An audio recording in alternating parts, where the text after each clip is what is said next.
Before we dig in, as we always do, we'd like to introduce or have our guests that are joining us. We have Thomasina Williams and Kathleen Wiseman. Welcome, ladies. Appreciate you both being here. Thank you. What we like to do is we call it your journey.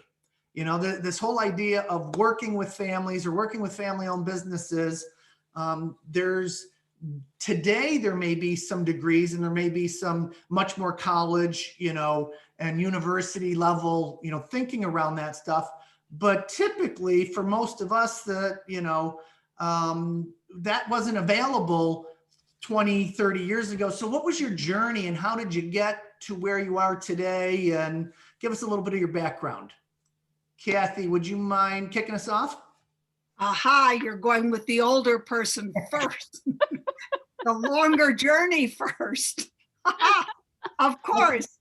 Looking forward to it. Let me give you the context. I was working in a consulting firm in Washington, D.C. during labor management change efforts after major strikes. So I was sitting in the middle of conflict for large corporations and their labor unions. And I was fascinated by it, but I decided to go back and get an MBA to understand kind of how that how conflict influenced productivity and the bottom line.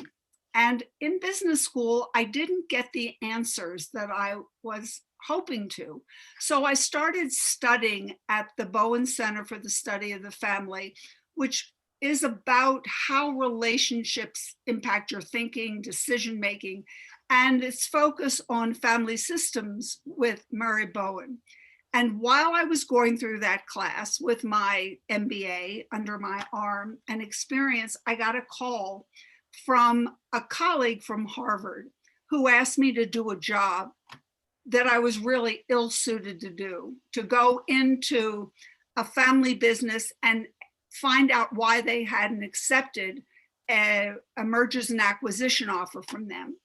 And being so cocky that, well, I can do this, I went in and I made a huge series of mistakes that I've learned from for the last 30 years.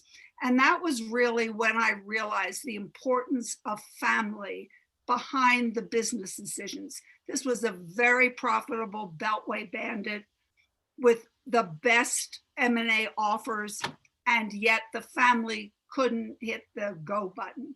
So what was that about? And that has been the learning. And from then on, I got interested, learned and keep learning, but really focused on the family side, even though my background's business. So that's the long circuitous route. And lately where I find myself is in advising other advisors, wealth advisors, estates and trust lawyers, and other consultants as a second chair to give people a wider view of what they're looking at. To help them maybe avoid the mistakes that you made all those years ago. Right. And I now have a pretty good sense of what emotional process, the influencing between family members, how it can affect very good decision makers. And so my effort now is working with other advisors and really being a second chair to them.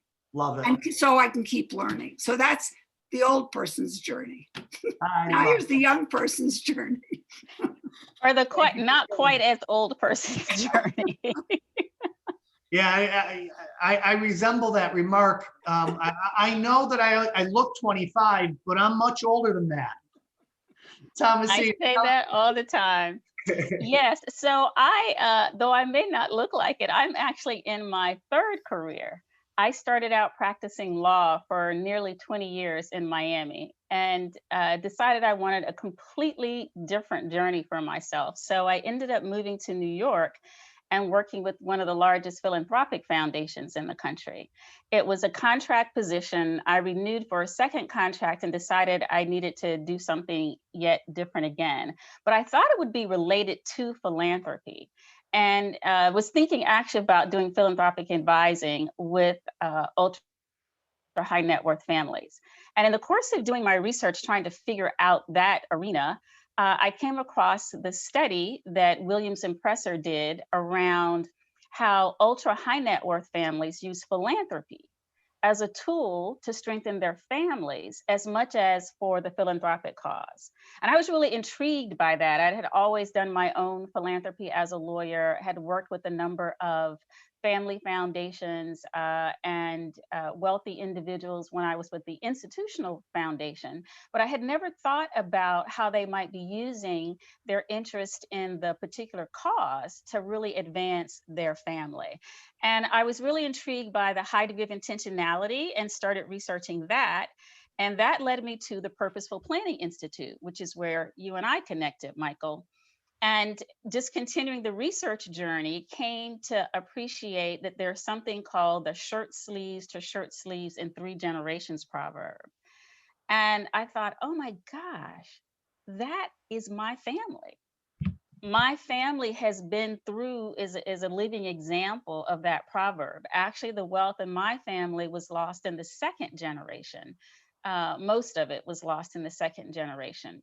And then as I continued to study, I was trying to figure out, how does one enter this field? How do you be a resource for families? And having come from the practice of law, where similar to the world of finance, it's regulated. There are certain courses everybody has to take. There are continuing education courses. There are certain foundational work that everyone practicing this profession must do. And I was trying to find that in this field. Lo and behold, there is none of that in this field. So I went on a journey to, I joked to someone for a presentation I did for the Purposeful Planning Institute this past summer, that I feel as though I got a PhD independent study in how to be a resource for families.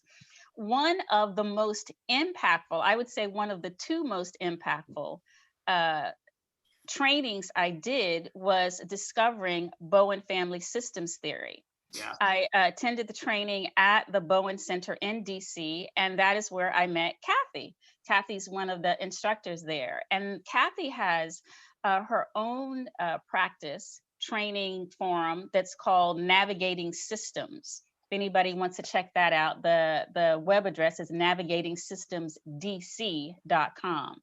And so I've been on that journey with Kathy. I think, am I in my 4th year, Kathy, or something like that, in addition to the year that I did at the Bowen Center.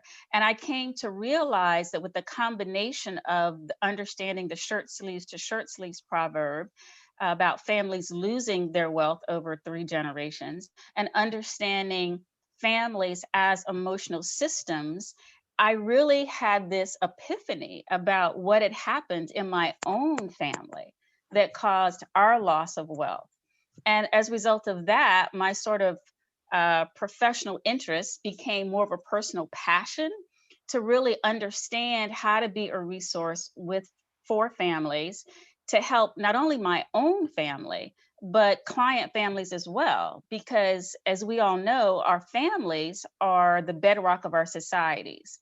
And while people aren't as knowledgeable about the extent to which family businesses contribute to the economy, family-owned businesses are a key cornerstone of economies globally, not just in the US. And that is how I am where I am today. I can't think of a better way to add value, to be of service to my own family as well as other families, but to